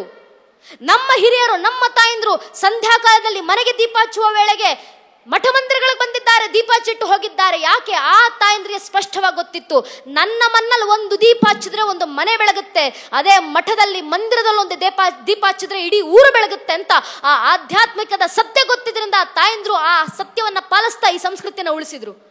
ಅದಕ್ಕೆ ಹೇಳೋದು, ಹಿರಿಯರು ಹೇಳ್ತಾರಲ್ಲ, ಇತಿಹಾಸಕಾರರು ಬರೆದ್ರು, ಯುನಾನ್ ಮಿಸ್ ರೋಮ್ ಸಬ್ ಮಿಟ್ ಕೈ ಜಹಾಸೆ ಕುಚ್ ಬಾತೆ ಹಸ್ತಿ ಮಿಟ್ತಿ ನೈ ಹಮಾರಿ. ಎಲ್ಲರೂ ಅಳಿಸಿ ಹೋದರಪ್ಪ, ಈ ಭಾರತೀಯ ಸಂಸ್ಕೃತಿ ಮಾತ್ರ ಉಳ್ಕೊಂಡಿದೆ. ಯಾರ ಕಾರಣ?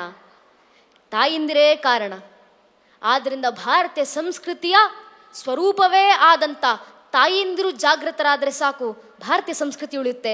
ಅದಕ್ಕೆ ಇಡೀ ಭಾರತೀಯ ಸಂಸ್ಕೃತಿ ಇಷ್ಟು ದಿನದ ಕಾರ್ಯಕ್ರಮದಲ್ಲಿ ಮೊದಲನೇ ಕಾರ್ಯಕ್ರಮವೇ ತಾಯಿಂದ್ರು. ಏನಕ್ಕೆ? ಜಗದ ಚಾಲಕ ಶಕ್ತಿ ತಾಯಿ ಅನ್ನೋ ಕಾರಣದಿಂದ. ಇದನ್ನು ಹೇಳ್ತಾ ಕೊನೆಗೊಂದು ಮಾತು, ನನ್ನ ನೆಚ್ಚಿನ ಬಂಧುಗಳೇ, ಇಷ್ಟು ಘನವಾದ ಸ್ವರೂಪವನ್ನ, ಪಾತ್ರವನ್ನ ಮಕ್ಕಳ ಜೀವನದಲ್ಲಿ ತಾಯಿ ವಹಿಸುವ ಕಾರಣದಿಂದಲೇ ನಾವು ಪ್ರತಿಯೊಂದು ಮಗುವನ್ನ ಇವತ್ತಿಗೂ ಅವರ ತಾಯಿ ಹೆಸರಿಂದಲೇ ನೆನ್ಪಿಟ್ಕೊಂಡಿರೋದು. ಇವತ್ತಿಗೂ ನಾವು ಭೀಷ್ಮರನ್ನ ನೆನಪಿಸ್ಕೊಂತೀವಿ, ಏನಂತ? ಗಂಗಾಪುತ್ರ ಭೀಷ್ಮ. ಅರ್ಜುನನ ನೆನಪಿಸ್ಕೊಂತೀವಿ, ಏನಂತ? ಕುಂತಿಪುತ್ರ ಅರ್ಜುನ. ನಾವು ರಾಮರನ್ನ ನೆನಪಿಸ್ಕೊಂತೀವಿ, ಏನಂತ? ದಶರಥನ ಮಗ ರಾಮ. ನೆನಪಾಗ್ತಾರೋ ಇಲ್ವೋ? ಆದ್ರೆ ದಿನಾ ಬೆಳಗಿದ್ದು ಸುಪ್ರಭಾತ ಆಡ್ತೀವಿ, ಕೌಶಲ್ಯ ಸುಪ್ರಜ ರಾಮ, ಕೌಶಲ್ಯ ಮಗ ರಾಮ, ಬೆಳಗಾಯ್ತು ಎದ್ದೇಳಪ್ಪ. ಕೃಷ್ಣರನ್ನು ನೆನಪಿಸ್ಕೊಂತೀವಿ, ಯಾರಿಂದ? ತಾಯಿ ಹೆಸರಿಂದ ಅಲ್ವಾ? ವಾಸುದೇವನ ಮಗ ಕೃಷ್ಣ ಗೊತ್ತೋ ಇಲ್ವೋ ಗೊತ್ತಿಲ್ಲ, ಆದರೆ ದೇವಕಿನಂದನ ಶ್ರೀಕೃಷ್ಣ ಪರಮಾತ್ಮ ಗೊತ್ತಿದೆ, ಯಶೋಧಾನಂದನ ಶ್ರೀಕೃಷ್ಣ ಪರಮಾತ್ಮ ಅರಿವಿದೆ ನಮಗೆ. ಕುಮಾರವ್ಯಾಸರ ಗದಗಿನ ಭಾರತದ ಆದಿ ಪರ್ವದ ಪೀಠಿಕಾ ಸಂಧೆ 25ನೇ ಶ್ಲೋಕದಲ್ಲಿ ಕೃಷ್ಣ ಆಶೀರ್ವಾದವನ್ನ ಬೇಡ್ತಾರಲ್ಲ, ಏನಂತ? ಎಷ್ಟು ಸುಂದರವಾಗಿ, ವೇದ ಪುರುಷನ ಸುತನ ಹೆಮ್ಮಗನ ಮಗನ ತಳೋದರಿಯ ಮಾತುಳನ ಮಾವನ ತುಳನ ಭುಜಬಲದಿ ಗೆಲಿದಣ್ಣ ನವ್ಯನಾದಿನಿಯ ಜಠರದಲ್ಲಿ ಜನಿಸಿದ ಅನಾದಿ ಮೂರ್ತಿ ಸಲಹೋಗದುಗಿನ ವೀರನಾರಾಯಣ. ವೇದ ಪುರುಷ ಚತುರ್ಮುಖ ಬ್ರಹ್ಮ, ಬ್ರಹ್ಮನ ಮಗ ಮರೀಚಿ, ಮರೀಚಿ ಮಗ ಪೂರ್ಣಿಮನ ಸಹೋದರ ಕಶ್ಯಪರ ಹಿರಿಯ ಮಗ ಇಂದ್ರನ ಮಗ ಅರ್ಜುನನ ತಳೋದರಿ ಅಂದ್ರೆ ಅರ್ಜುನನ ಪತ್ನಿಯ ಸೋದರ ಮಾವ ಕಂಸನ ಮಾವ ಜರಾಸಂಧ. ಅಂತ ಜರಾಸಂಧನನ್ನ ಭುಜಬಲದಿ ಗೆಲ್ಲಿದವ, ತನ್ನ ತೋಳ್ಬಲದ ತಾಕದಿಂದ ಸೋಲಿಸಿದವ ಭೀಮರ ಅಗ್ರಜ ಅಣ್ಣ ಯುಧಿಷ್ಠಿರರ ತಾಯಿ ಕುಂತಿಯ ನಾದಿನಿ ದೇವಕಿ. ಅಂತಹ ದೇವಿಕೆ ಜಠರದಲ್ಲಿ ಅರ್ಥಾತ್ ರತ್ನ ಗರ್ಭದಲ್ಲಿ ಜನಿಸಿದ ಶ್ರೀಕೃಷ್ಣ ಪರಮಾತ್ಮ ನಮ್ಮೆಲ್ಲರನ್ನೂ ಸಲಹಲಿ ಅಂತ ಕೇಳ್ಕೊಂಡ್ರಲ್ಲ ಕುಮಾರವ್ಯಾಸರು. ನೀವು ಚತುರ್ಮುಖ ಬ್ರಹ್ಮನದೇ ಶುರು ಮಾಡಿದ್ರು ಕೊನೆಗೆ ಮಗುವಿನ ಪರಿಚಯ ಮಾಡಿಕೊಡ್ಬೇಕಾದ್ರೆ ತಾಯಿ ಹೆಸರಿಂದಲೇ ಪರಿಚಯ ಮಾಡಿಕೊಡಬೇಕು. ಅದಕ್ಕೆ ಇಡೀ ಕೃಷ್ಣನ ವಂಶವೃಕ್ಷವನ್ನ ವ್ಯಾಸರು ಹೇಳ್ತಾರೆ. ಭಾಗವತ ಪುರಾಣದಲ್ಲಿ ಎಷ್ಟು ಹೇಳಿದ ನಂತರ ಏನಂತ ಹೇಳೋದು ಕೃಷ್ಣನ ವಂಶವೃಕ್ಷ?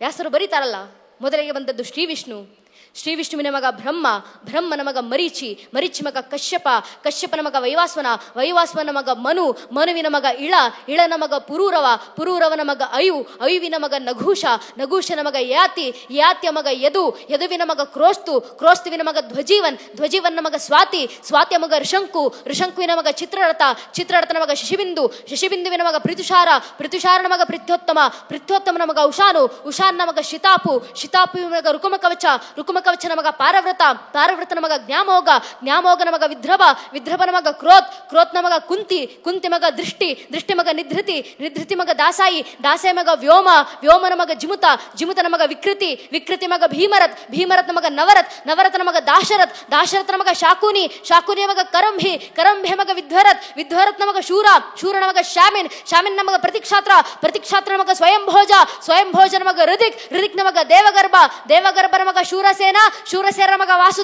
ವಾಸುದೇವರ ಮಗನೇ ಚಂದ್ರವಂಶ ಚಕ್ರವರ್ತಿ ದೇವಕೀನಂದನ ಶ್ರೀಕೃಷ್ಣ ಪರಮಾತ್ಮ ಅಂತ ವ್ಯಾಸರು ಕೃಷ್ಣನ ವಂಶವೃಕ್ಷವನ್ನ ಪರಿಚಯ ಮಾಡಿಕೊಟ್ಟು ಕೊನೆಗೆ ಹೇಳೋದು, ದೇವಕೀನಂದನ ಶ್ರೀಕೃಷ್ಣ ಪರಮಾತ್ಮ ಎಲ್ಲಿ ಹೋದರೂ ತಾಯಿಯ ಋಣವನ್ನ ಎಂದಿಗೂ ತೀರಿಸ್ಲಿಕ್ಕಾಗೋದಿಲ್ಲ, ತಾಯಿಯ ಕರುಳಿನ ಬಂಧವನ್ನ ಎಲ್ಲಿಯೂ ಬಿಟ್ಕೊಡ್ಲಿಕ್ಕೆ ಸಾಧ್ಯ ಇಲ್ಲ. ಅದಕ್ಕೆ ಪ್ರತಿಯೊಂದು ಜೀವಿಗೆ ಜಗತ್ತಿನ ಜೊತೆಗಿರುವಂತಹ ಸಂಬಂಧಕ್ಕಿಂತ 9 ತಿಂಗಳು ಹೆಚ್ಚಿನ ಸಂಬಂಧ ಇಡೀ ಜಗತ್ತಿಗೆ ತಾಯಿಯೊಂದಿಗೆ ಮಾತ್ರ ಇರ್ಲಿಕ್ಕೆ ಸಾಧ್ಯ. ತಾಯಿಯ ಸತ್ವ, ತಾಯಿಯ ಭಾರವತ್ವ ಅಷ್ಟು ಘನದಾಗಿದೆ. ಆದ್ರಿಂದ ಇಲ್ಲಿರುವಂತ ಅಷ್ಟೂ ಜನ ತಾಯಿಂದ್ರು ಇವತ್ತು ಪ್ರತಿನಿತ್ಯ ಮನ್ನಲ ಮಕ್ಕಳಿಗೆ ಊಟವನ್ನು ತಿನ್ನಿಸುವಂತವರು ತಮ್ಮ ಮಕ್ಕಳಿಗೆ ಮಾತ್ರ ಅಲ್ಲ, ಕೂತಂತ 5-10 ಜನ ಮಕ್ಕಳಿಗೆ ಒಟ್ಟೊಟ್ಟಿಗೆ ಊಟವನ್ನು ತಿನ್ನಿಸಿ ಇವತ್ತು ತಾಯಿಯಾದಂಥವರು ಮಹಾತಾಯಿ ಆಗಿದ್ದೀರಾ. ಜೀವಂತ ದುರ್ಗೆ ಸ್ವರೂಪದಲ್ಲಿ, ಜೀವಂತ ತಾಯಿ ಭಾರತಾಂಬೆ ಸ್ವರೂಪದಲ್ಲಿ ಮಕ್ಕಳನ್ನ ಸಲುವಂತ, ಮಕ್ಕಳಿಗೆ ಸಂಸ್ಕಾರ ಕೊಡುವಂತ ಕೆಲಸವನ್ನ ಮಾಡ್ತಿದ್ದೀರಾ. ತಾಯಿಂದ್ರನ್ನ ನೋಡಿದಾಗ ಬಹಳ ಖುಷಿ ಆಯ್ತು. ಮಕ್ಕಳನ್ನ ಇದೇ ಹಾದಿನಲ್ಲಿ ಬೆಳೆಸಿ ಅಂತ ತಮ್ಮಲ್ಲಿ ಹೃತ್ಪೂರ್ವಕವಾಗಿ ವಿನಮ್ರತೆಯಿಂದ ವಿನಂತಿಸಿಕೊಳ್ತಾ, ನಂಗೆರಡು ಮಾತನಾಡಲಿಕ್ಕೆ ಅವಕಾಶ ಮಾಡಿಕೊಟ್ಟಂತ ಎಲ್ಲ ಹಿರಿಯರಿಗೆ ಹಾಗೂ ಗುರು ಮಹಾರಾಜು ಶಾರದಾ ಮಾತೆ ನನಗೆ ಕೆಲಾಡಿಸಿರುವಂಥ 2 ಮಾತನ್ನ ಕೇಳಿಸ್ಕೊಂಡಂತ ದಿವ್ಯತ್ರೆಯರಿಗೆ, ಗಣ್ಯರಿಗೆ, ದೇಶಭಕ್ತ ಬಾಂಧವರಿಗೆ, ಮಾತಾ ಭಗಿನಿಯರಿಗೆ, ಅಕ್ಕ ಅಣ್ಣಂದಿರಿಗೆ, ಇಡೀ ಕಾರ್ಯಕ್ರಮದಲ್ಲಿ ಸಹಕಾರ ನೀಡುತ್ತಿರುವಂಥ ಆರಕ್ಷಕ ಬಂಧುಗಳಿಗೆ, ಪತ್ರಕರ್ತ ಬಾಂಧವರಿಗೆ ಹಾಗೂ ಎಲ್ಲ ಹಿರಿಕಿರಿಯರ ಪಾದಗಳಿಗೆ ಮತ್ತೊಮ್ಮೆ ನಾನು ಹಣೆಚ್ಚಿ ನಮಸ್ಕರಿಸ್ತೇನೆ. ಜೈ ಹಿಂದ್, ವಂದೇ ಮಾತರಂ. ಹರಿ ಓಂ ತತ್ಸತ್.